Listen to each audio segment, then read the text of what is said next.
dikasihi Tuhan, mari kita memperhatikan, karena hal ini menarik. Ketika kita mengerti, saudara, maka keadaan-keadaan atau situasi yang kita lihat terjadi di dalam hidup kita, atau mungkin juga kita alami, kita dapat mengerti, sehingga kita dapat mengendalikan diri.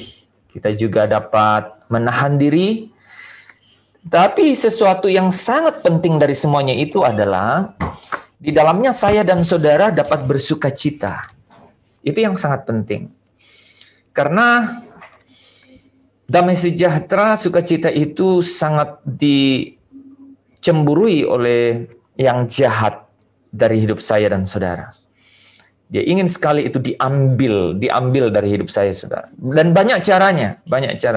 Saudara mungkin dikasih penyakit, diberikan masalah ekonomi, atau himpitan, atau intimidasi, begitu. Banyak caranya.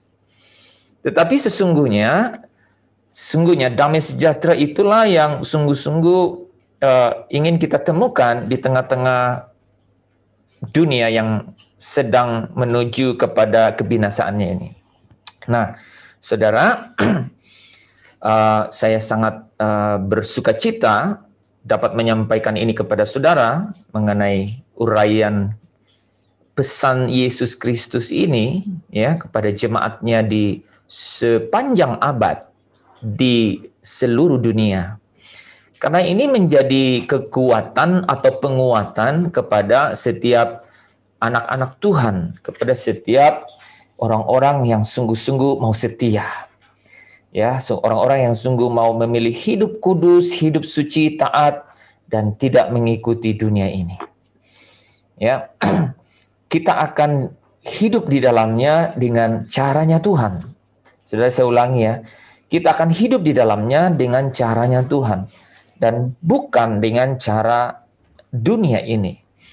Ini yang penting kita sama-sama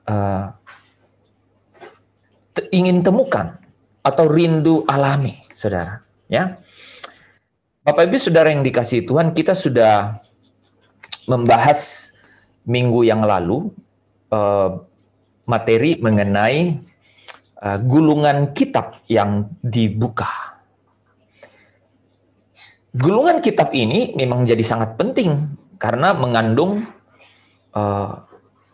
keseluruhan cerita, gitu ya, keseluruhan cerita, pokok dan inti dari kisah kesudahan dunia ini. Jadi kisah kesudahan dunia ini tidak menceritakan seluruh sejarah atau kisah dunia, saudara. Tetapi yang dituliskan di dalam gulungan kitab adalah kisah kesudahan dunia ini. Apa itu? Apa itu? Kalau kita mengerti itu, saudara, niscaya ya, kalau saudara nanti ada yang belum mengerti, gitu ya, atau belum terlalu paham, gitu ya, atau belum terlalu menangkap, gitu ya, bisa nanti kita tanya jawab atau nanti chat saya secara pribadi atau di grup boleh.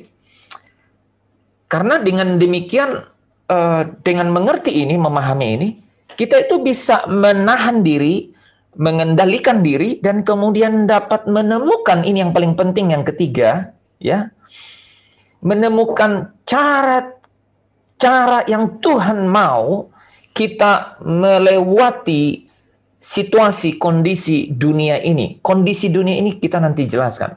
Dan mungkin Bapak Ibu Saudara banyak yang sudah punya gambaran masing-masing. Wah, dunia ini seperti ini, dunia ini seperti ini.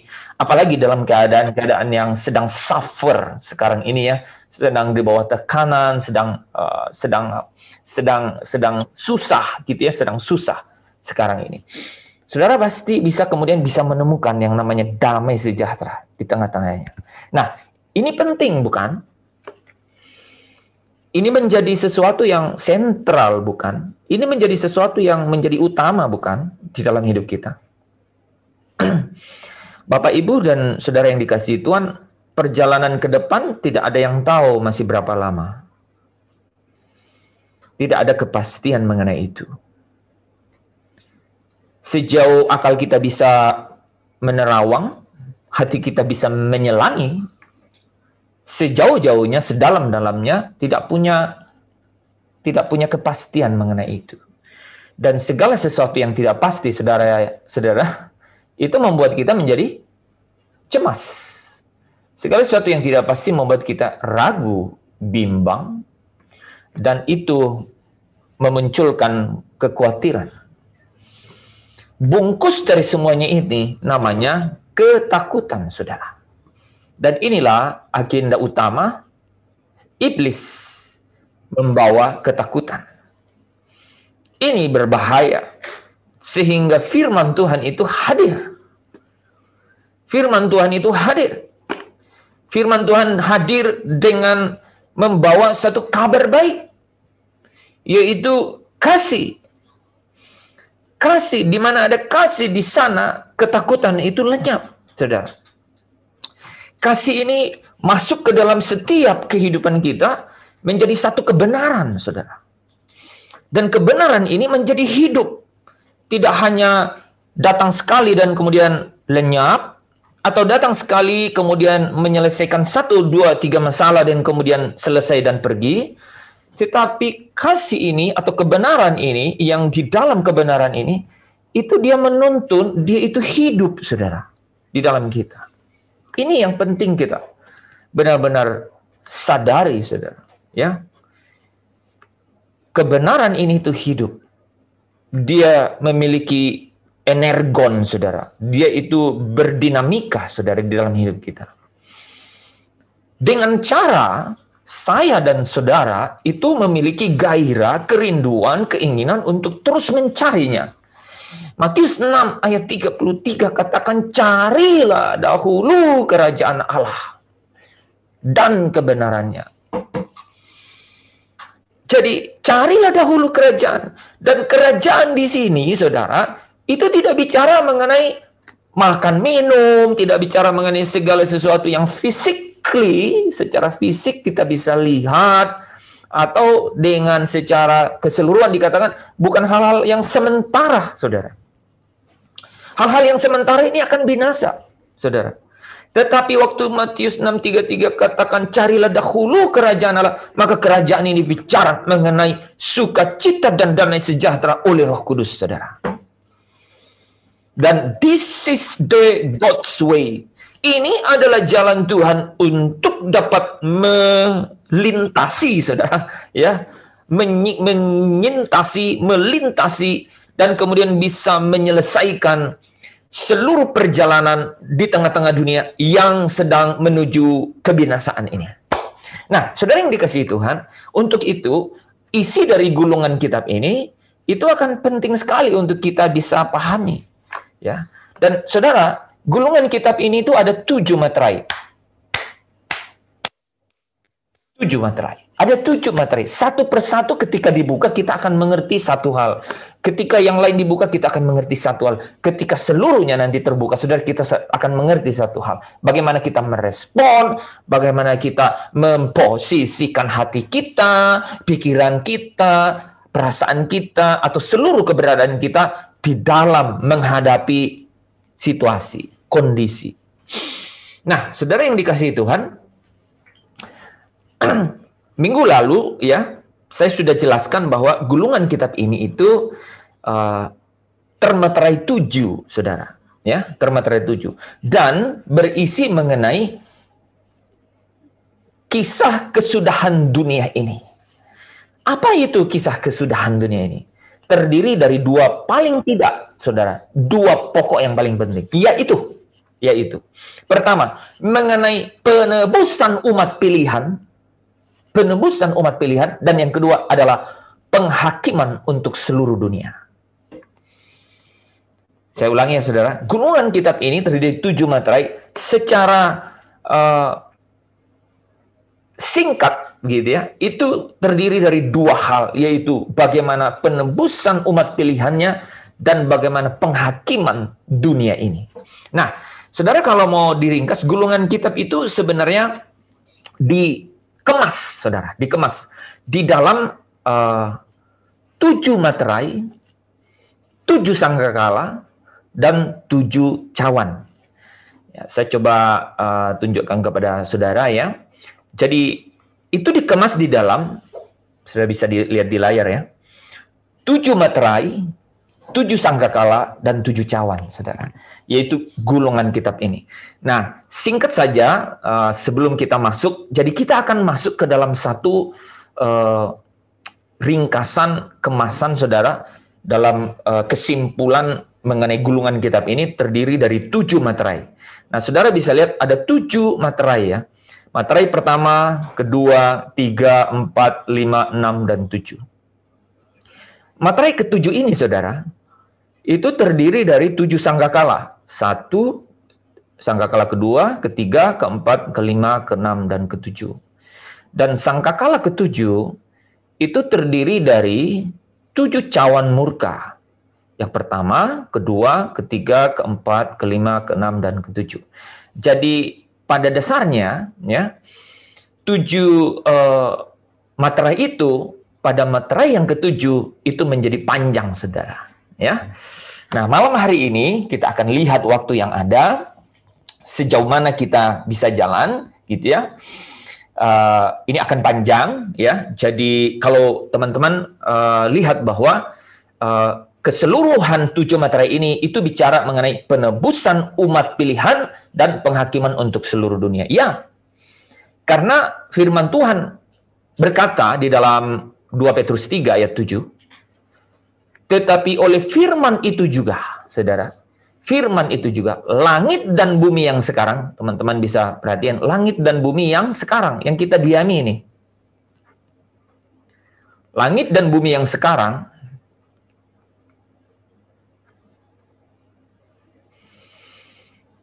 terpelihara dari api dan disimpan untuk hari penghakiman. Terpelihara dari api dan disimpan untuk hari penghakiman dan kebinasaan orang-orang fasik. Saudara bisa lihat ya. Jadi langit dan bumi yang pertama atau yang sekarang, saya ulangi, langit dan bumi yang pertama atau yang sekarang, ini itu disimpan, saudara. Disimpan, saudara. Dipersiapkan, saudara. Jadi bayangkan sajalah cerita itu.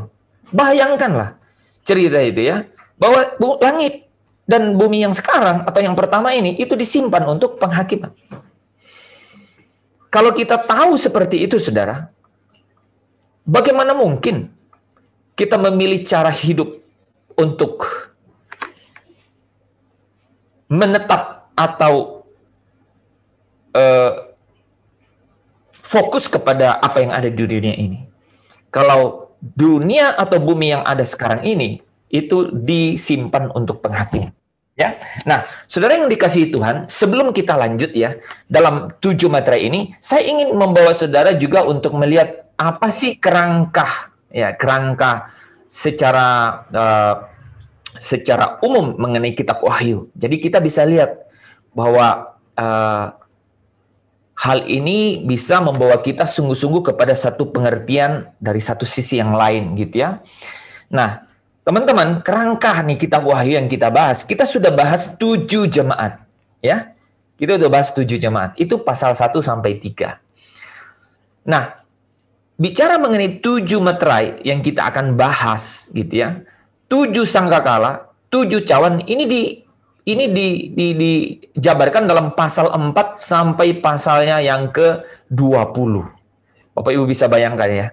Jadi gambaran gulungan kitab ini, saudara, gulungan kitab ini, itu mengandung inti badan ya dari kitab Wahyu ini.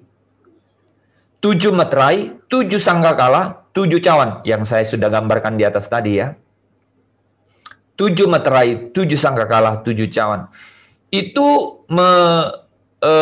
dirangkum dalam pasal 4 sampai pasal 20. Sekalipun, saudara, ada jedah selipan di dalam beberapa pasal, yaitu pasal 7, ada selipan di pasal 10, juga ada selipan di pasal 12, gitu ya. Ada selipan, dan nanti kita bisa lihat tuh, kenapa ada selipan-selipan itu, karena akan ada yang namanya penguatan-penguatan ya, ada highlights yang penting sehingga perlu ya. Nah, Setelah itu, saudara, setelah itu kita langsung ketemu yang namanya pasal 21, 22, langit yang baru dan bumi yang baru. Nah, jadi sebenarnya hanya ada 3 pokok bahasan nih yang kita bahas di dalam kitab Wahyu, saudara. Pertama mengenai 7 jemaat, kita sudah lewati itu ya. Dan kemudian 7 meterai, di dalamnya ada 7 sangkakala dan 7 cawan. Dan kemudian kita ketemu langit baru, bumi baru.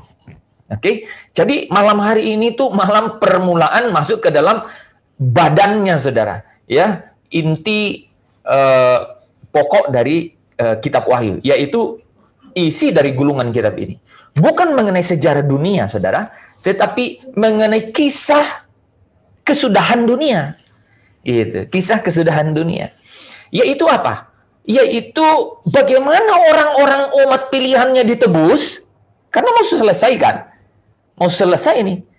Bagaimana kalau mau selesai terus bagaimana dong? Begitu ya. Nah, bagaimana itu? Yaitu bagaimana orang-orang yang dipilihnya, umat pilihannya, jemaatnya, gerejanya, umatnya, gerejanya, orang-orang pilihannya atau yang disebut anak-anak Allah, itu bagaimana mereka dapat ditebus atau diluputkan dari murka Allah. Satu. Yang kedua, dan bagaimana penghakiman atau murka Allah itu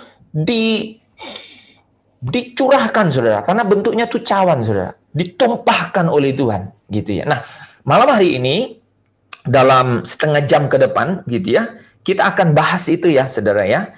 Nah, mari kita masuk satu persatu ya.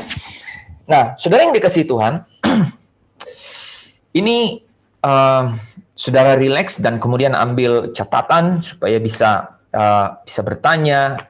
Karena ketika saudara memahami ini, ya malam hari ini mungkin sebagian sehingga Bapak Ibu harus punya pemahaman itu untuk bisa lanjut minggu depan ya, dan minggu depannya lagi. Nah, saudara, saya sudah mulai tadi bahwa kesudahan dunia ini bicara mengenai pertama penebusan umat pilihan. Saudara, penebusan terkait langsung dengan anak domba. Ya, dialah yang layak menebus umatnya. Ya, dan membuat mereka satu kerajaan, ya, membuat mereka satu kerajaan, ya. Ini yang dicatat di dalam Wahyu 5 ya, yang kita bahas minggu lalu ayat 9 sampai 10 ya, membuat mereka dalam satu kerajaan, saudara. Jadi ada satu kerajaan yang disebut kerajaan Kristus dan kerajaan Bapa. Mereka ditebus, mereka dipilih ya untuk menjadi satu kerajaan di mana setiap mereka akan bersama-sama dengan Kristus di dalam kerajaannya sampai selama-lamanya. Kalau bukan itu, saudara dan saya tidak punya kekuatan untuk melewati masa-masa ini. Apa yang kita alami sekarang belum seberapa. Saya akan masuk nanti di situ ya. Nah, yang kedua, saudara, itu adalah bicara mengenai bagaimana kesudahan dunia ini dalam penghakiman, di dalam murka Tuhan. Nah, itu akan kita lihat dalam meterai pertama, kedua, ketiga, keempat, kelima, keenam, sampai ketujuh. Ya.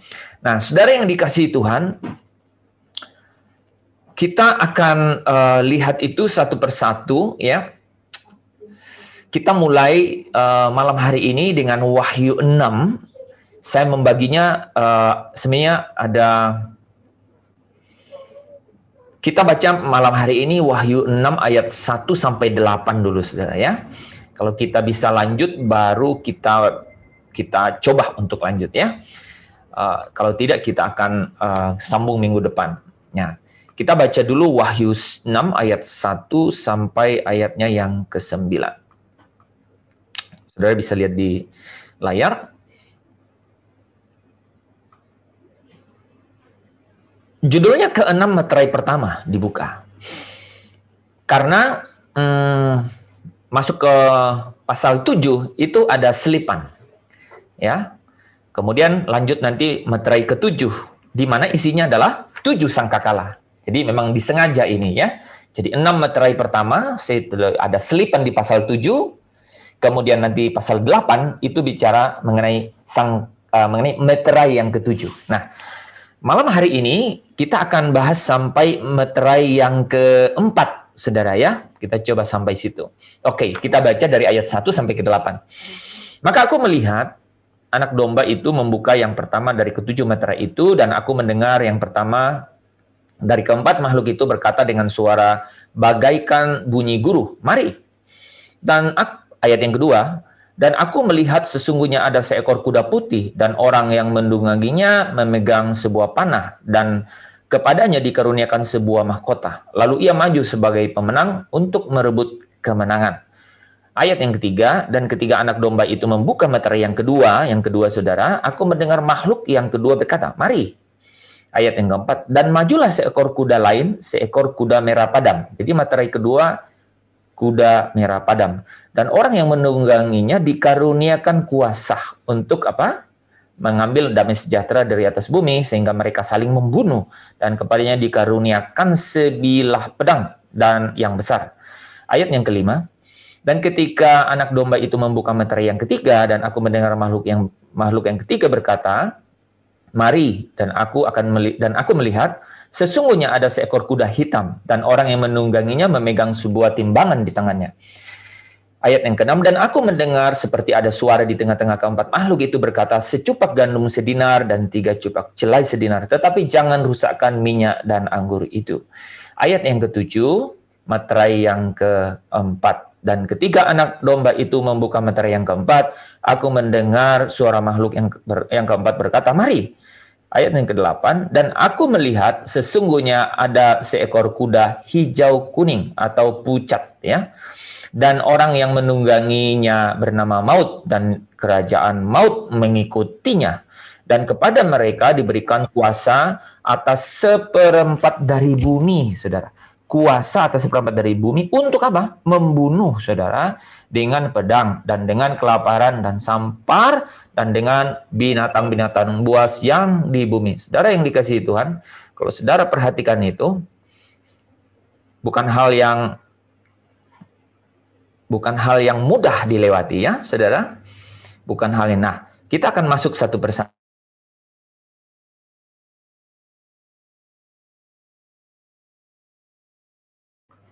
Di ayat yang pertama, saudara, jadi kalau saudara perhatiin ayat 1 dan 2 meterai pertama, yaitu kuda putih, meterai ayat yang kedua dan ketiga,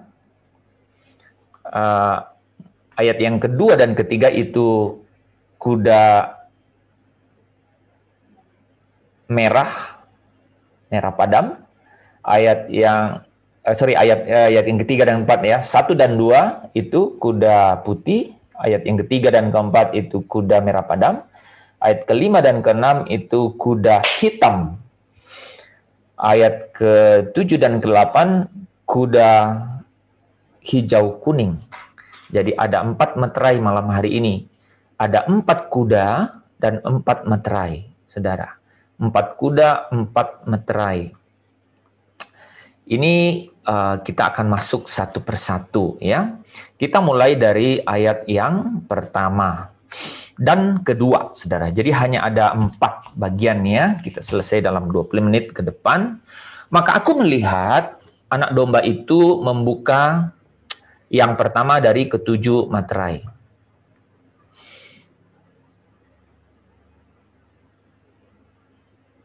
Maka aku melihat anak domba itu membuka yang pertama dari ke-7 meterai. Ya, jadi meterai pertama. Dan aku mendengar yang pertama dari keempat makhluk itu berkata dengan suara bagaikan bunyi guru, mari. Dan aku melihat sesungguhnya ada seekor kuda putih, dan orang yang menungganginya memegang sebuah panah, dan kepadanya dikaruniakan sebuah mahkota. Lalu ia maju sebagai pemenang untuk merebut kemenangan. Nah, saudara, seekor kuda putih, saudara, ya, seekor kuda putih, dan orang yang menungganginya memegang sebuah panah, dan kepadanya dikaruniakan sebuah mahkota. Ya, kita lihat kuda putih, megang panah, dikaruniakan sebuah mahkota. Putih melambangkan kesucian, ya, kemurnian, gitu. Satu maksud baik, gitu kan? Gitu, ya, satu maksud baik, ya. Sesuatu yang membawa kesukaan, gitu ya, putih, bersih, tidak punya maksud, ya, yang terselubung begitu ya. Nah, kuda putih, nah, saudara ya, kuda putih ya di dalam penafsiran yang kita yang relevan, saudara ya, di dalam penebusan. Kita tahu ini gulungan ini bicara mengenai penebusan, maka kuda putih ini melambangkan bagaimana Kristus menjangkau dunia ini, saudara. Nah, bagaimana caranya Kristus menjangkau dunia ini? Hanya satu caranya. Ya, ketika kuda putih ini maju, maka ada kegerakan Injil, saudara. Ya, putih, dia murni, dia suci, dia tidak punya maksud jahat, dia punya maksud baik, yaitu maksud untuk membawa kesukaan, saudara.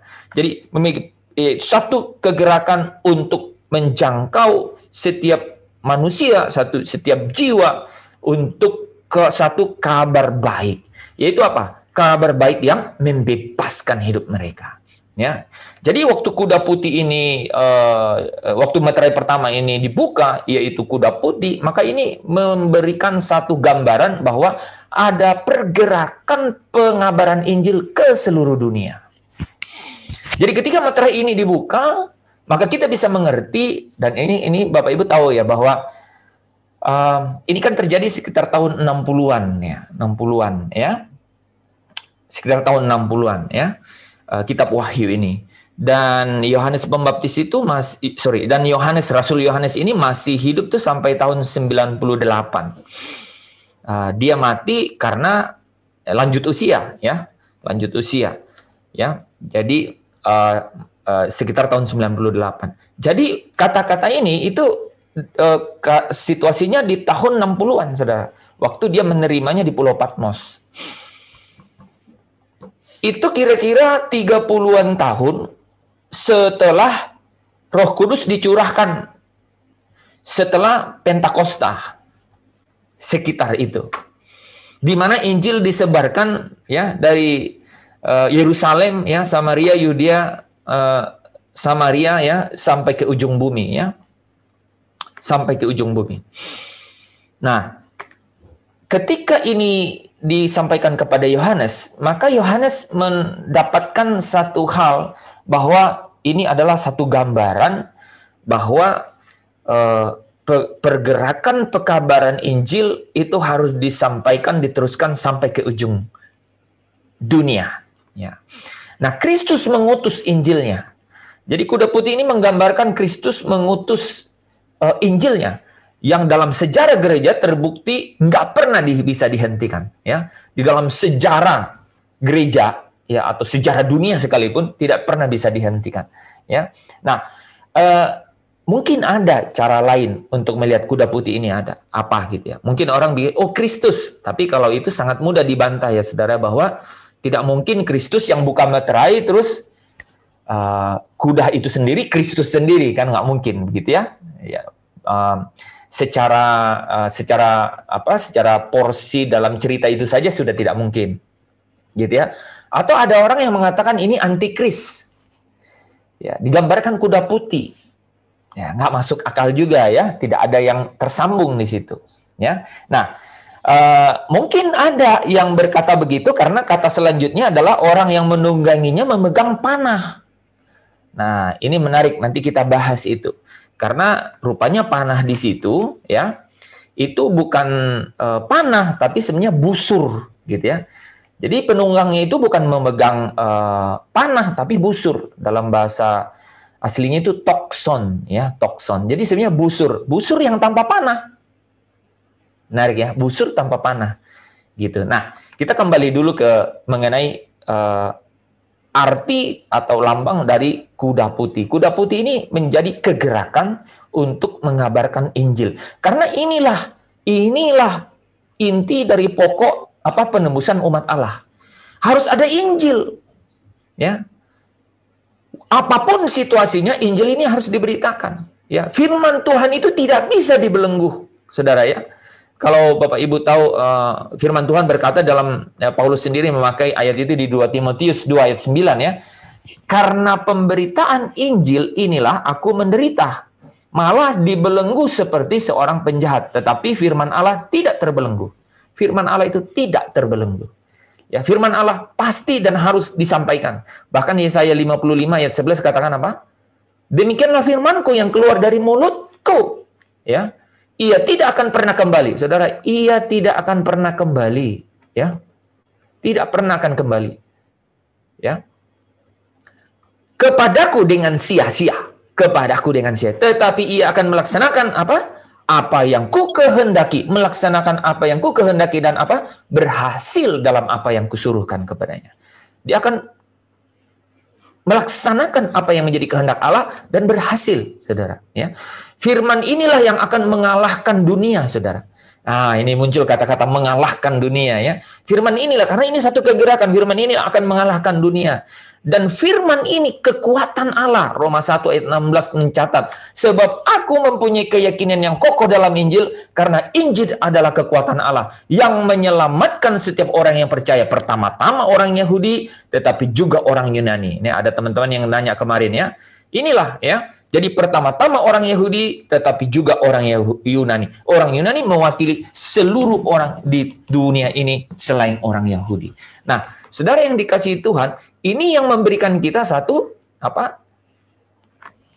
pengertian yang sangat erat kaitannya, bahwa ini gulungan kitab yang bicara mengenai penebusan orang-orang umat pilihan, gitu. Yaitu orang-orang yang yang menerimanya untuk kemudian bisa percaya kepadanya, dan mereka inilah anak-anak Allah. Ya, jadi kuda putih ini menjadi awal dari segala-galanya, menjadi kegerakan Injil ke seluruh dunia. Nah, kuda putih ini adalah apa? Proklamasi firman ke seluruh dunia dengan kuasa Roh Kudus. Ya, Injil Matius 24 ayat 14 mencatat ini, saudara. Dan Injil kerajaan ini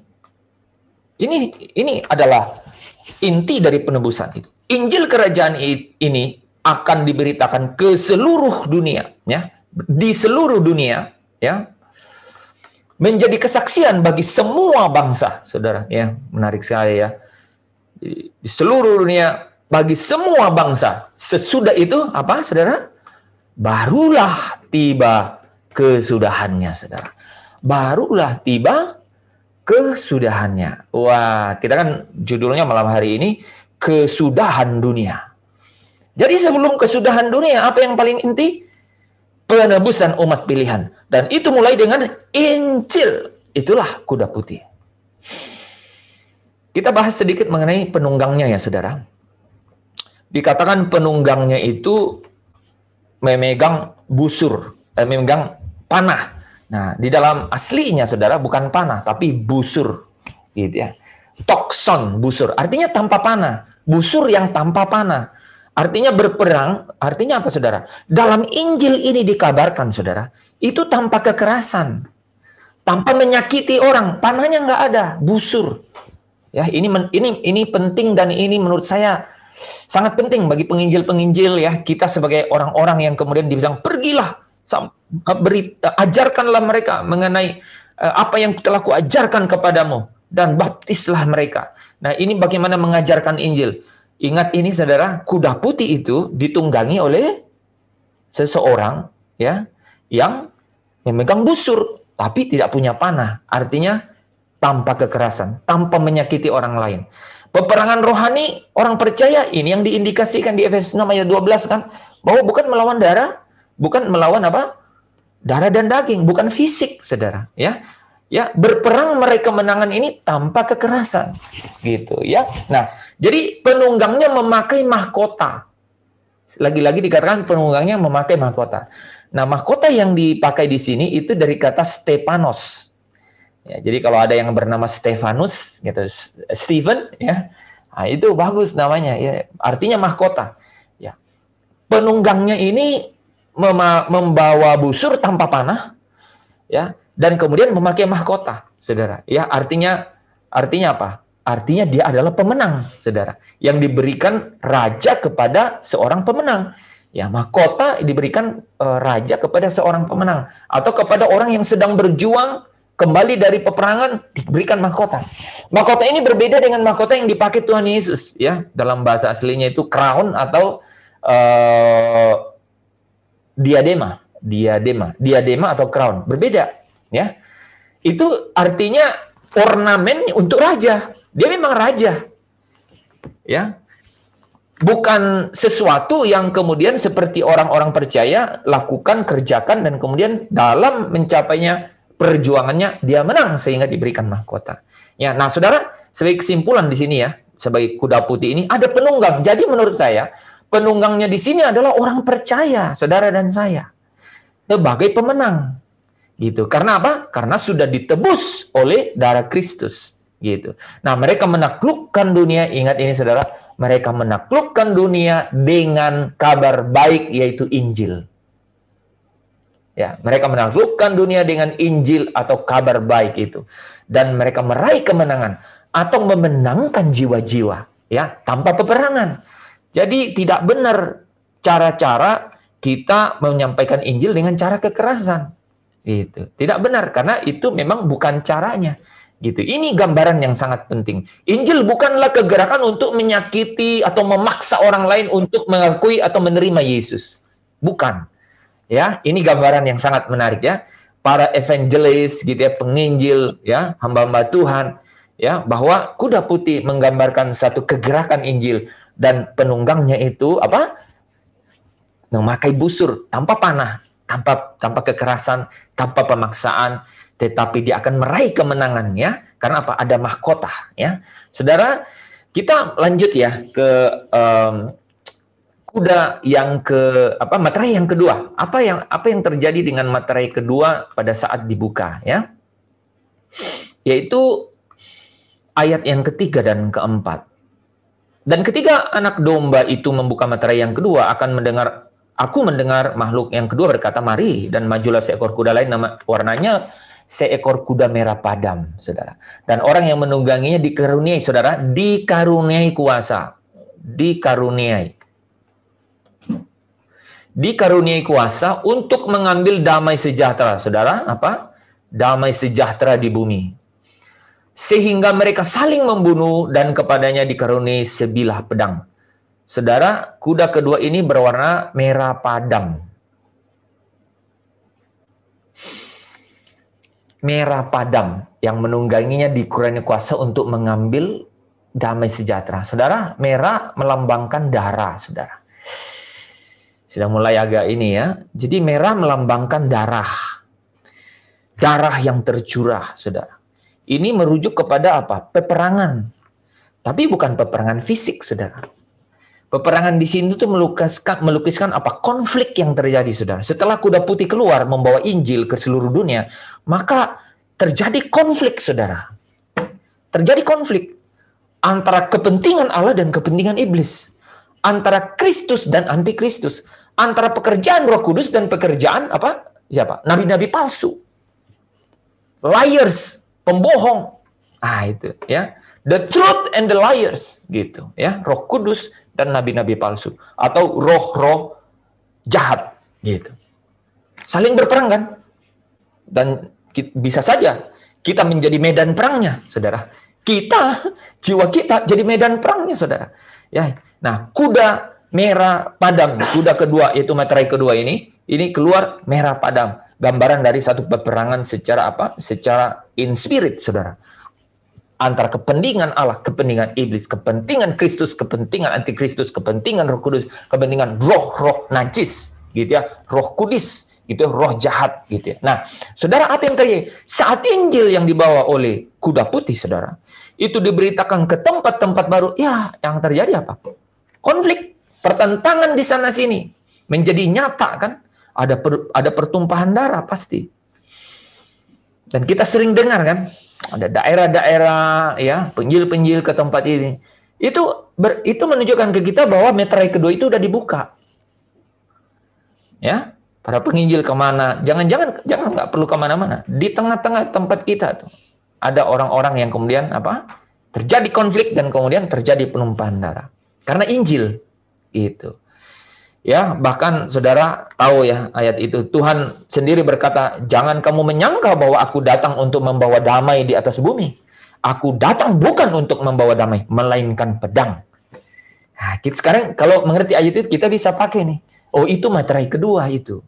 Ya, ketika kuda merah padam itu keluar. Nah, ya, Tuhan juga berkata kan, kamu akan mendengar deru perang dan kabar-kabar tentang perang. Bangsa akan bangkit melawan bangsa dan kerajaan melawan kerajaan. Saudara, mari kita lihat ya beberapa ayat itu ya, supaya lebih afdol ya, saudara. Ya, ini ya. Matius 10 ayat 34. Jangan kamu menyangka bahwa aku datang untuk membawa damai di atas bumi. Aku datang bukan untuk membawa damai, melainkan pedang. Saudara ya, akan ada konflik. Maksudnya apa? Ketika Injil itu datang, saudara, ada pertentangan, ada konflik. Kepentingan Allah untuk membebaskan orang, jiwa itu dari belenggu. Tetapi iblis berkepentingan untuk terus mengikatnya. Di dalam apa? Di dalam kuasa dan kerajaan iblis itu. Kerajaan iblis itu namanya apa, saudara? Kerajaan maut, saudara. Ya, Hades, saudara. Nanti kita bahas di bagian belakang. Nah, Matius 24 ayat 6-7 katakan apa? Kamu akan mendengar deru perang. Ya, atau kabar-kabar tentang perang, namun berawas-awas jangan kamu gelisah, sebab semuanya itu harus terjadi. Materai kedua, ya, tetapi itu belumlah kesudahannya, ya, belum, ya, perang di mana-mana, udah mau kiamat, enggak, ditulis di sini belum kesudahannya. Buktinya dan kita bisa konfirmasi, oh itu baru materai kedua. Kita masih ada sampai materai ketujuh, ya, sebab bangsa akan bangkit melawan bangsa dan kerajaan melawan kerajaan, akan ada kelaparan dan gempa bumi di berbagai tempat. Nah, saudara, dengan mengerti itu, kita akan punya pemahaman yang luar biasa kan. Kita akan tenang, oh iya, memang ini firman sudah mengatakannya demikian.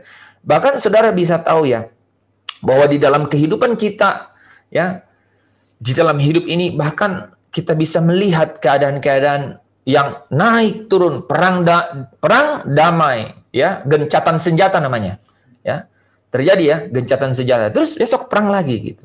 Nah, oke, saudara, kita lanjut. Penunggang dari kuda merah putih ini nggak punya nama, ya, nggak ada namanya seperti ya. Dipersonifikasikan sebagai apa? Kejahatan melawan Allah tadi ya, kejahatan yang melawan Allah, ya, melawan Allah, melawan Injil, nah, melawan Firman Allah. Dimanapun ia masuk, nah ini yang tadi kita baca ya, dia akan mengambil damai sejahtera. Ya, dia akan mengambil damai sejahtera. Dimanapun ia masuk, lenyaplah damai sejahtera itu. Gitu. Ya, perlawanan terhadap berita Injil, ya, itu saudara tahu, itu kerap menimbulkan konflik bahkan di dalam rumah. Saudara mungkin tahu ayat ini ya, Matius 10 ayat 36. Sebab aku datang untuk memisahkan orang dari ayahnya, anak perempuan dari ibunya, menantu perempuan dari ibu mertuanya, dan musuh orang ialah orang-orang seisi rumahnya. Karena Injil disampaikan. Ya, kuda merah padam, penunggangnya dipersonifikasikan sebagai apa? Kejahatan yang melawan Allah. Ketika dia masuk, maka damai sejahtera itu menjadi hilang, saudara. Ya, hilang karena terjadi konflik, saudara. Ya, Wahyu 18 ayat 24 katakan, dan di dalamnya terdapat darah nabi-nabi dan orang-orang kudus dan darah semua orang yang dibunuh di bumi. Ketika kuda merah padam ini keluar di buka meterainya, terjadi konflik peperangan, saudara. Ya, darah tercurah, saudara. Ya, ada dikatakan di Wahyu 18 itu, ya, di sana di dalam kerajaan Babel itu kelihatan darah nabi-nabi dan orang-orang kudus dan darah semua orang yang ada di bumi. Saudara yang dikasihi Tuhan, ya. Tetapi kuda merah ini yang dipersonifikasikan sebagai kejahatan, ada yang menarik, saudara. Saya sudah tadi highlight, dikaruniai kuasa untuk mengambil damai. Jadi dikaruniai, saudara. Ya, artinya apa? Dia tidak memiliki otoritas atas dirinya sendiri, saudara. Ya, anak domba Allah, Yesus Kristus yang membuka meterai, tapi dia yang membuka meterai. Dia yang membuka meterai. Dan inilah bagian dari apa? Penghakiman dunia ini. Dia yang membuka meterai, saudara. Jadi dikendalikan oleh anak domba. Saya mau katakan kabar gembira dan kabar sukacita ini, saudara. bahwa sekalipun ada peperangan, sekalipun ada kejahatan melawan setiap gitu ya kehendak Allah di dalam hidup saya dan saudara, tapi yang membuat kejahatan itu di dalam kendali Allah. Dia dikaruniai, dikatakan, dikaruniai kuasa. Artinya apa? Dia tidak memiliki otoritas di atasnya, ya. Nah, Allah yang mengendalikan dan memberi batas, saudara, ya. Jadi dalam tangan Allah lah terletak kendali atas semua apa yang mereka lakukan. Apapun yang dilakukan. Nah, saudara yang dikasihi Tuhan, tentu saja ya, orang-orang tebusannya, orang-orang miliknya, itu di dalam kendali dia. Ya, saya ingat ya, Ayub bernegosiasi dengan iblis gitu ya. Ya, dan dia katakan, boleh saja, tapi jangan kau sentuh nyawanya. Wah, saudara ya. Oke, kita lanjut ya. Meterai yang ketiga dibuka, saudara ya. Ayat yang kelima dan keenam ya, sebelum yang bagian yang terakhir nih. Dan ketika anak domba itu membuka meterai yang ketiga, apa yang terjadi, saudara? Aku mendengar makhluk yang ketiga berkata, mari. Dan aku melihat sesungguhnya ada seekor kuda hitam. Tadi putih, merah padam, sekarang hitam, saudara. Dan orang yang menungganginya memegang sebuah timbangan di tangannya. Dan aku mendengar seperti ada suara di tengah keempat makhluk itu. Secupak gandum sedinar dan 3 cupak jelai sedinar.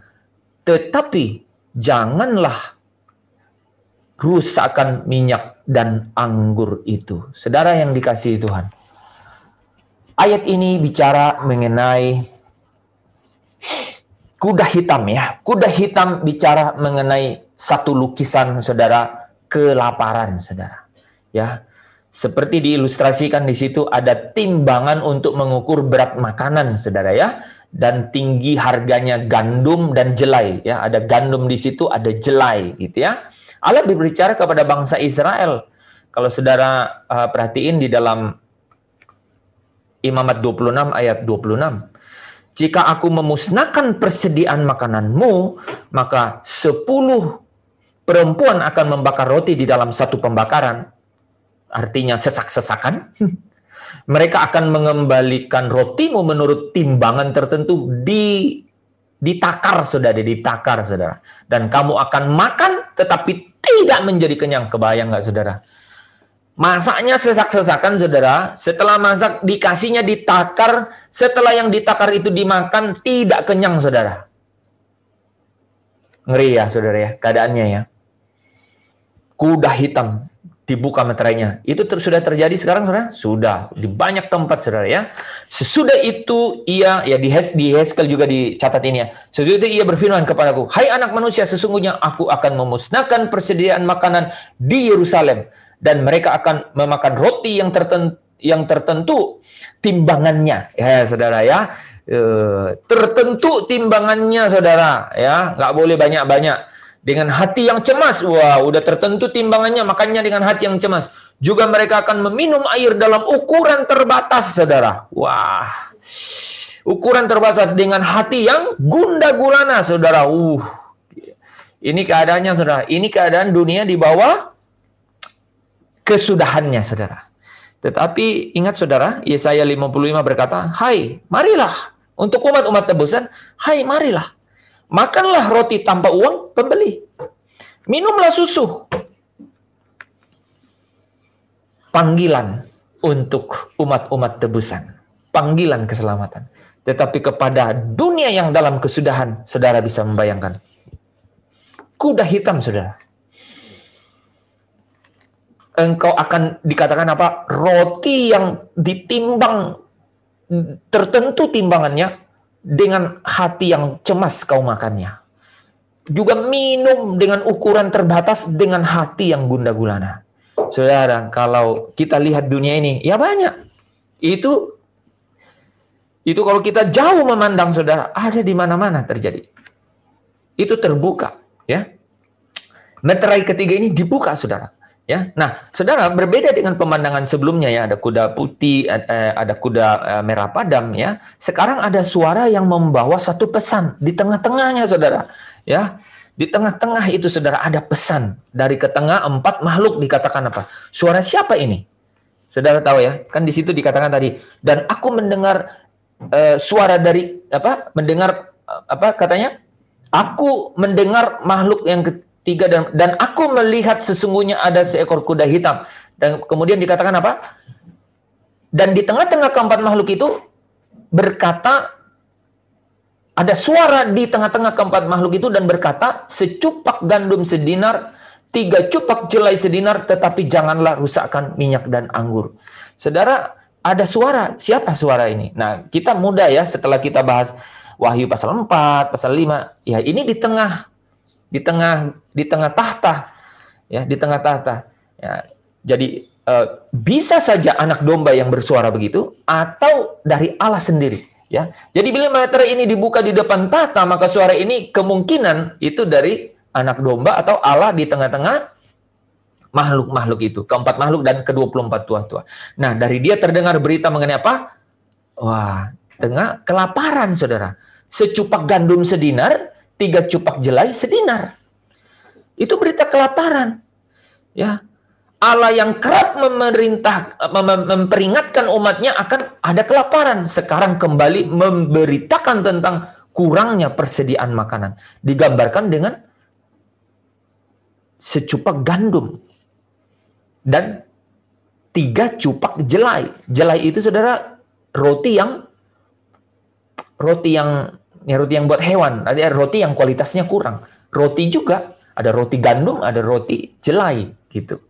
Ya, biasanya kalau roti jelai itu yaitu adonannya kurang komplit sehingga kurang kualitas gitu. Nah, makanya bisa ya secupak gandum sedinar, 1 dinar 1 cupak gandum, atau 1 dinar 3 cupak jelai gitu ya. Kalau yang kurang kualitasnya dapat 3 ceritanya gitu. Nah, saudara, dalam keadaan seperti itu ada suara ya, ada suara ya. 1 dinar secupak gandum sedinar.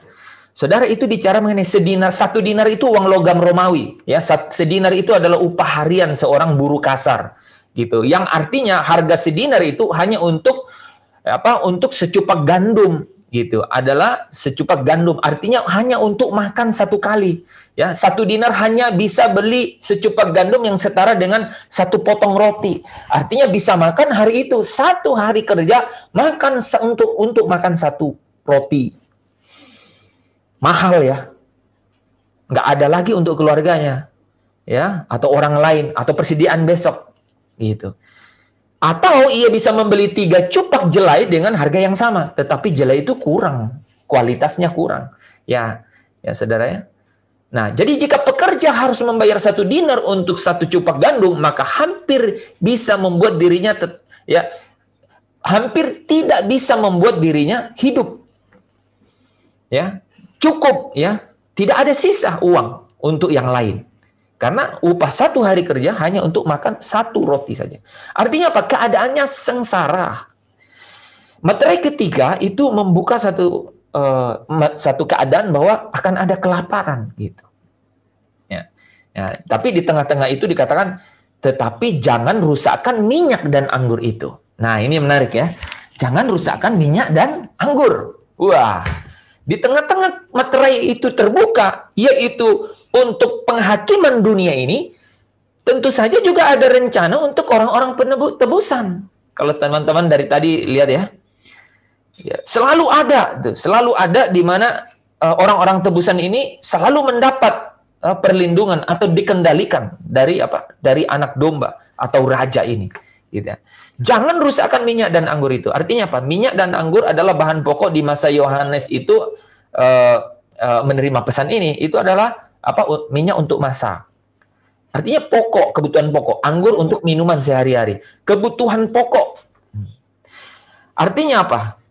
Ada pembatasan yang Tuhan berikan untuk malapetaka kelaparan untuk umat-umat pilihan. Makanya kalau kita dengar ayat berkata, burung di udara yang tidak menanam, tidak menuai, tidak menabur, tidak menyimpan dalam lumbung, dipelihara Bapamu di surga. Ya. Bapamu tahu bahwa semua bangsa-bangsa mencari semuanya itu, tapi Bapamu yang di surga tahu apa yang engkau perlukan. Ya. Bapamu di surga tahu apa yang kamu perlukan. Itu kan kita tahu sama-sama ya. Ini bisa kelihatan di sini.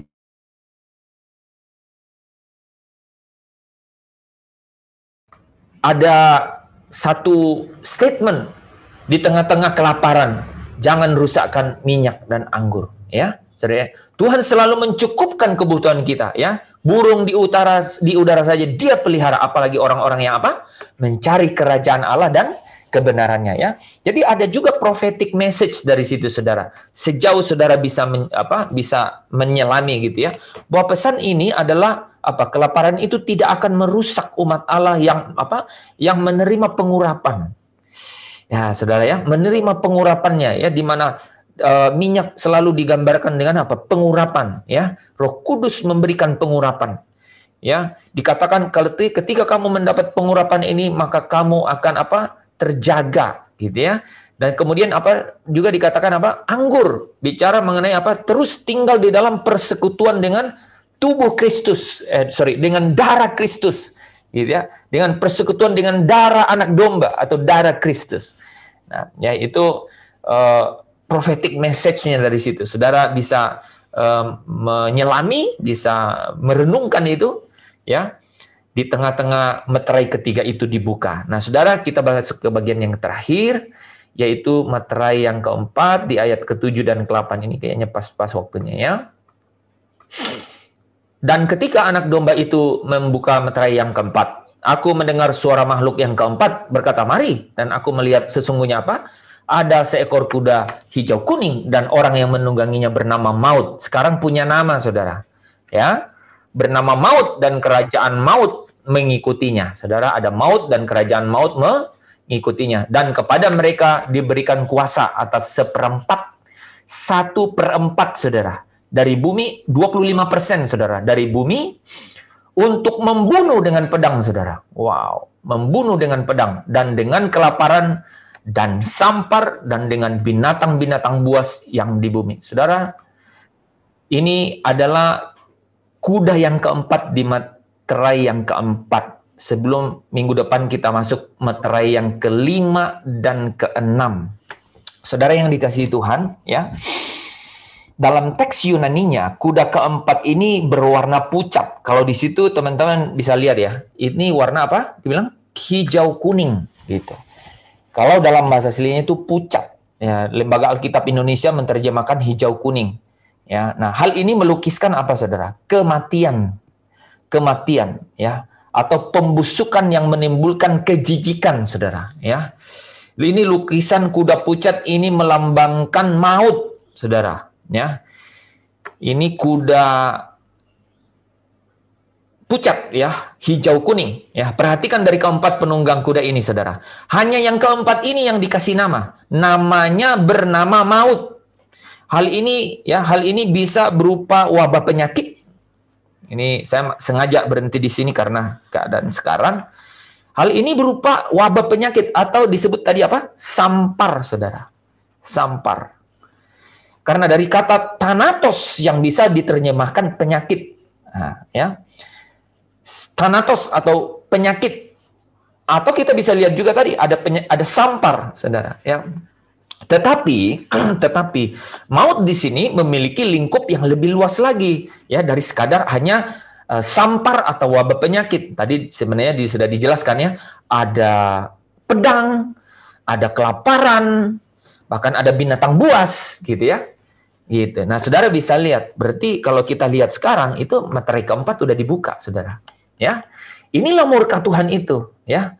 Keadaan yang sama itu dicatat di Hosea, saudara. Kalau baca Hosea 13 ayat 14 ini, dikatakan, akan kubebaskankah mereka dari kuasa dunia orang mati?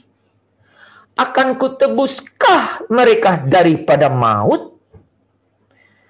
Di manakah penyakit samparmu, hai maut?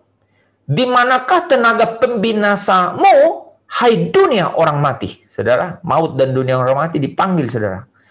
Dan sampai kata-kata ini muncul dari Allah sendiri. Mataku tertutup bagi belas kasihan, saudara. Mataku tertutup dari bagi belas kasihan. Saudara yang dikasihi Tuhan, ini masuk ke keadaan yang semakin, saudara ya, mencekam ketika materai keempat. Nah, keadaan dunia sekarang ini, saudara. Kalau saudara lihat ya, perang tuh ya, saudara bisa hindari dengan pindah lokasi ya. Kalau perang di daerah sana, ya banyak orang yang pindah, imigran ya. Imigran kemana-mana kan. Saudara tahu ya, akhir-akhir ini ya, di Timur Tengah. Ada banyak imigran ke Eropa, ada yang ke Australia, ya banyak ke Kanada, banyak negara kan yang menerima imigran. Bisa ya dihindari. Kalau wabah penyakit kayak sekarang, saudara, mau kemana, saudara? Ya, menarik ya. Tapi masih ada jalan, saudara. Kemana, saudara? Masuk ke dalam rumah, saudara. Ya, stay at home. And your real home, saudara, adalah your heart, saudara, di hati saudara. Ya, ini penting, saudara ya. Nah, saudara, saya jelaskan sedikit di sini ya. Ini bicara mengenai maut, saudara. Ya, pucat maut. Saudara. Dan di sini dikatakan namanya memang maut, yang menungganginya namanya maut. Dan dibilang apa? Kerajaan maut juga mengikutinya. Saudara, kerajaan maut di sini, ini penting saya jelasin. Kerajaan maut inilah Hades itu. Hades, kerajaan maut, atau dunia orang mati yang tidak percaya kepada Yesus. Nah, jadi Hades, saudara, mengikuti maut. Jadi maut dan Hades melambangkan akhir kehidupan dan keberadaan yang terpisah dari Allah. Saya ulangin, saudara. Maut atau kerajaan maut yang mengikuti di sini, yang disebut Hades, itu melambangkan akhir kehidupan dan keberadaan yang terpisah selama-lamanya, saudara, dari Allah. Kitab Wahyu menyebut keduanya itu satu, selalu bersama, sekutu, saudara. Ya, di mana ada maut, di situ ada kerajaan maut. Yang satu mengikuti yang lain. Kata mengikuti di situ ya, artinya itu dimanapun maut menyerang, Hades itu, kerajaan maut itu langsung mengumpulkan korban-korbannya. Ya, mengumpulkan korban. Bahkan Hades adalah tempat dikumpulkannya jiwa orang yang tidak percaya. Ya, sementara jiwa orang yang percaya berada bersama Kristus di Firdaus. Nah, jadi Firdaus itu lawannya Hades. Gitu, saudara ya. Nah, kata diberikan, tetapi saudara perhatikan ya. Kata diberikan tadi kan dikatakan apa? Dia diberikan kuasa atas 25% bumi, 1/4 bumi untuk membunuh. Diberikan artinya apa, saudara? Dia tidak punya kuasa atas itu. Tetap saja Allah sebagai yang memberi otoritas. Lagi-lagi, saudara, dari tempat tahtanya, pusat dari semesta itu, surga itu, Allah itu memerintah, mengendalikan segala sesuatu. Termasuk maut dan kerajaan maut, saudara. Termasuk maut dan kerajaan maut. Saudara tahu ya, bahwa firman Tuhan berkata, kepadaku telah diberikan kunci maut dan kerajaan maut. Yesus sendiri berkata begitu ya. Jadi orang percaya dihibur, saudara, karena mereka tahu bahwa Allah sepenuhnya memegang kendali, bahkan saat 1/4 bumi ini lenyap oleh maut dan kerajaan maut mengumpulkan korban-korban itu. Allah tetap mengendalikan segala sesuatu. Ketika saudara ada di dalam keadaan sekarang ya, masa pandemi, wabah penyakit, saudara harus tahu dan percaya bahwa Allah itu tetap mengendalikan segala sesuatu. Tidak ada yang di luar kendali Allah, ya. Kita orang-orang percaya, ya. Kita umat-umat pilihan, yaitu orang-orang milik Allah, yaitu yang ditebus oleh Allah, itu dikendalikan dan dipegang oleh Allah, saudara. Ya, Wahyu 1 ayat 18 berkata begini, saudara. Kita lihat ya.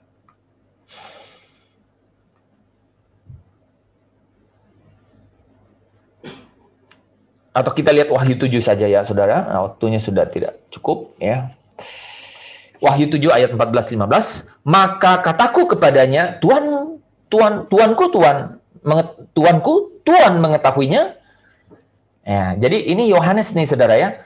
Jadi tua-tua di ke-24 tua-tua yang ada di tahta itu, salah seorang tuh bertanya kepada Yohanes. Ya. Bertanya kepada Yohanes, ya. Dari siapa mereka itu? Ya. Siapa mereka itu yang datang begitu banyak? Nah, ini kan nanti kalau Bapak Ibu perhatiin ya. Tadi saya sudah bilang ya, setelah kita Wahyu 6, materai pertama sampai ke 6, ada selipan Wahyu 7. Sebelum masuk ke materai yang ke-7 di pasal 8. Nah, isi dari Wahyu 7 ini, itu isinya saudara apa? Dimeteraikan saudara orang-orang pilihan dan ke-12 suku Israel. Pada saat orang-orang percaya ini datang, maka tua-tua yang ada di tahta itu bertanya kepada Yohanes, siapa mereka ini? Nah, ini jawabannya. Maka kataku, Yohanes berkata kepada tua-tua itu, kepadanya, Tuanku, Tuhan mengetahuinya. Gitu. Yohanes bilang begitu. Ya, lalu ia berkata kepadaku, ya, akhirnya tua-tua itu berkata kepada Yohanes. Jadi seolah-olah tua-tua ini seolah-olah pangling lah saudara ya. Akhirnya tapi dia sadar, oh iya gitu kira-kira ya. Dan kemudian dia bilang begini, oh ya, mereka ini adalah orang-orang yang keluar dari kesusahan besar. Nah, ya kan? Mereka ini adalah orang-orang yang keluar dari kesusahan besar. Artinya apa saudara? Lepas dari materai ke-6. Nah, keluar dari materai ke-6. Dari sini saudara bisa membaca gitu ya, bahwa orang-orang pilihan itu masih sampai di materai ke-6. Gitu ya, masih melewati. Apakah nanti kelewat sana? Nanti kita lihat. Tapi paling tidak di sini udah kelihatan ya, di Wahyu 7 ya. Katakan ya, mereka ini adalah orang-orang yang keluar dari kesusahan besar. Tadi apa nggak susah yang kita bahas tadi ya? Sampai di itu baru materai keempat itu. Kalau besok kita masuk ke 5 dan ke-6, wah itu akan lebih dahsyat lagi saudara. Dan mereka telah apa katanya mencuci jubah mereka dan membuatnya putih di dalam darah anak domba. Mereka orang tebusan. Karena itu mereka berdiri di saudara. Dikatakan saudara apa? Saudara akan berdiri di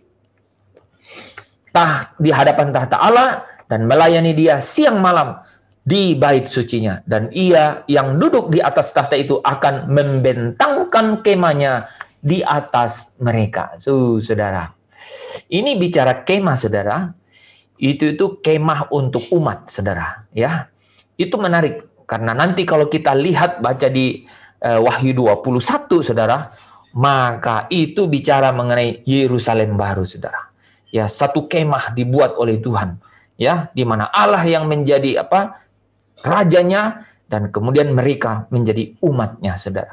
Ya, nah di sini saudara bisa lihat bahwa sungguh mulia Tuhan itu merancang segala sesuatu ini untuk umat pilihannya. Jadi sekalipun saudara, sekalipun dalam keadaan seperti ini, ketika saudara mengerti isi gulungan kitab itu dan meterai yang dibuka satu persatu, adakah saudara menangkap bahwa Allah itu mengendalikan segala sesuatu? Tidak ada yang tersembunyi di dalam pandangannya. Tetapi realitas yang penting kita ketahui adalah bahwa memang dunia ini sedang menuju kepada kebinasaan dan menunggu satu hari, yaitu hari penghakiman. Dan Allah sedang menumpahkan murkahnya saudara kepada dunia ini, yaitu orang-orang fasik. Apakah orang-orang benar terhindar? Ya tentu saja juga terlibat di dalamnya. Waktu wabah penyakit seperti ini, ya ada di dunia, di langit dan bumi yang sama. Itu kata firman Tuhan tadi ya. Langit dan bumi yang sekarang, yang dipersiapkan untuk penghakiman, sama wabah penyakit. Ya, jadi sekarang itu kalau Bapak Ibu lihat, ini materai keempat ini, ya.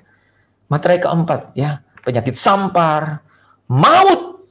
Saudara, Bapak Ibu bisa lihat, ya. Orang dikubur saja antri, saudara, ya. Dan tetapi kita umat pilihan yang mengerti, bukan berarti luput dari maut, saudara. Tapi mengerti bahwa tatanan Allah itu, bahwa Allah itu mengendalikan. Jadi tidak ada yang lepas dari kendalinya, ya. Nah, saudara yang dikasihi Tuhan, ya, itulah sebabnya jangan pernah kita nyaman atau hanya berhenti pemikiran hidup kita ini, agenda hidup kita ini, kesenangan hidup kita ini di sini. Karena itu pasti tidak akan kuat. itu pasti shaking atau goncang, saudara. Tidak ada yang bisa. Itu rapuh, saudara. Tidak ada yang bisa menopangnya dengan kuat, saudara. Tetapi kalau saudara ya berkata, aku rindu untuk ada di sana. Aku mau untuk bersama Kristus selamanya. Dan bukan di sini. Sehingga semua agenda, kegiatan kita sehari-hari, waktu-waktu kita, apa yang kita kerjakan, apa yang kita lakukan, kita memutuskan sesuatu, kita nggak pernah bilang lagi nih, aku sibuk. Sulit sekali ketika kita mengerti firman ini. Karena kita akan bilang, wow, apalah arti semua ini kan? Pasti hidupku ini haruslah memiliki agenda utama, yaitu menyenangkan hati Tuhan. Ada pujian berkata, di mana engkau ada, aku rindu berada. Engkau kesukaanku, batu karang perhentian, tak akan tergantikan. Engkau ciptakan aku untuk menyenangkanmu.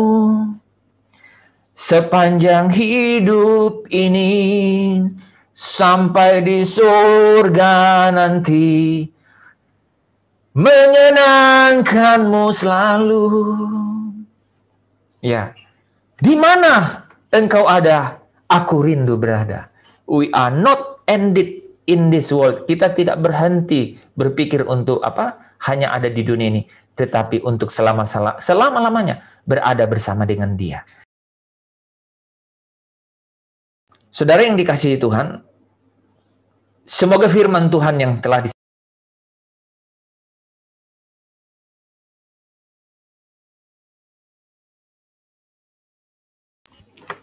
memberikan saudara satu, di awal saya sebutkan tadi, satu ketenangan. Ya, satu ketenangan. Supaya bisa mengendalikan keadaan. Ya, firman ini memberikan kepada kita apa? Satu kebenaran untuk memiliki pemahaman supaya kita dapat menemukan, saudara, yaitu apa? Damai sejahtera di tengah-tengah ini. Kita nggak bilang, wah bagaimana besok? Pekerjaanku begini. Wah, apa sajalah ya. Di sekeliling kita semua kekhawatiran mengenai ketidakpastian hari esok. Ya kan? We never sure about tomorrow, kan?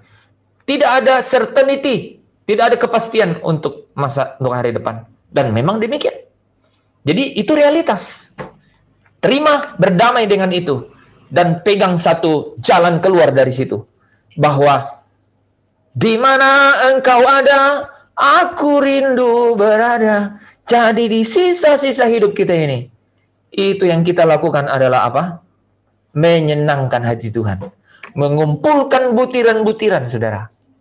Untuk satu hari nanti katakan, Minarti, wah, kau anakku yang kau kasih. Gitu kira-kira kan? Kita kumpul, ya. Siapa yang ada di layar saya nih? Bu Luciana, hambaku yang setia. Ya kan gitu. Dia ini, ya. Karena apa? Di hari-hari kita, di hari-hari yang kita mengumpulkan, saudara, yaitu sesuatu yang menyenangkan hati Tuhan, ya. Kita tidak terbuai dengan dunia ini, karena bagaimanapun, saudara, akan goncang, saudara. Ya, saya bukan juru nujum, saudara, ya. Tetapi firman Tuhan itu ya dan amin, saudara, pasti terjadi. Kalau saudara udah lihat ini ya, 7 materai itu gambaran bagaimana kesudahan dunia. Terdiri dari kesudahan orang yang menjadi umat pilihannya dan kesudahan orang-orang yang apa? Yang menolak Yesus. Itu dunia ini. Inilah langit dan bumi yang sekarang namanya langit dan bumi yang pertama, pasti lenyap, saudara. Ya, saudara yang dikasihi Tuhan, mari kita mengucap syukur dalam doa untuk kebenaran ini. Bapa, kami sungguh mengucap syukur ketika Engkau boleh menyatakan kehadiran-Mu di tengah-tengah kami, membuat segala sesuatunya ini menjadi disingkapkan sehingga kami dapat menemukan sukacita damai sejahtera di dalam kehidupan kami mengiring Tuhan, karena kebenaran ini membukakan cakrawala berpikir kami, bahkan menembus kisi-kisi hati kami, sehingga kami benar-benar tahu the way we have to decide it, jalan yang kami harus selalu putuskan dalam hidup ini. Setiap hari Kami perkarakan waktu-waktu yang kami lalui. Kami tidak mau Tuhan, ada waktu-waktu yang kami sia-siakan. Pakai untuk keinginan-keinginan nafsu kami sendiri Tuhan. Tapi kami mau supaya waktu tersisa ini, kami sungguh-sungguh isi dengan kehadiran-Mu. Apa yang Engkau mau kami perbuat. Ya, tentu saja Tuhan, Engkau mau supaya kami hidup di dalam kebenaran firman-Mu. Yaitu menjadikan pikiran dan perasaan kami ini Tuhan menjadi tempat di mana Engkau menyelenggarakan kehendak-Mu dalam hidup kami. Oh, yaitu menjadi terang bagi dunia ini, yaitu menjadi garam untuk dunia ini, untuk menyampaikan kabar baik-Mu kepada dunia ini, membagi kasih kepada dunia ini, sehingga Yesus dapat terlihat kehadirannya di tengah-tengah dunia ini. Terima kasih Bapa, malam hari ini kami serahkan ke dalam tangan-Mu, sisa-sisa waktu yang kami miliki, biarlah dipersembahkan bagi kemuliaan nama Tuhan. Di dalam nama Yesus, Yesus yang berkuasa, Raja di atas segala raja, kami datang kepadamu mengucap syukur dan berdoa. Haleluya, haleluya, amin. Oke, teman-teman. Amin. Terima kasih Pak Hen. Terima kasih semuanya. Tadi Pak Stefanus ya? Baru tahu namanya Pak Stefanus berarti mahkota loh Pak. Iya betul Pak. Terima kasih. Stefanus. Iya.